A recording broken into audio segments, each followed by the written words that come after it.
Le plus grand génie scientifique du XXe siècle s'est trompé sur ce point précis. Et c'est cette erreur d'Einstein, je mets entre guillemets bien sûr, ce phénomène qu'il trouvait impossible qui est aujourd'hui le fondement même de la téléportation quantique.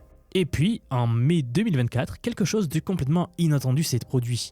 Une équipe de l'université de Turku en Finlande, en collaboration avec l'université des sciences et technologies de Chine, à Hefei, a publié une étude dans Science Advance.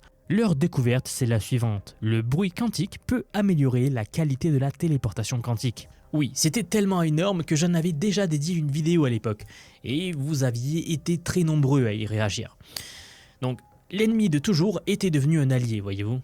Leur méthode repose sur ce qu'on appelle l'intrication hybride. Donc, au lieu d'utiliser une seule propriété des photons, qui est la polarisation, ils vont combiner la polarisation avec la fréquence, une autre propriété des photons.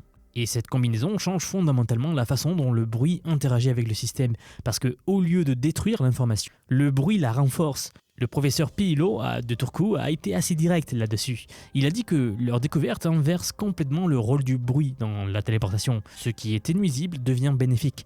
Et les expériences réalisées avec des photons en laboratoire l'ont confirmé. On obtient bien une téléportation de l'état quantique quasi parfaite, même en présence de bruit. C'était un vrai renversement total de paradigme.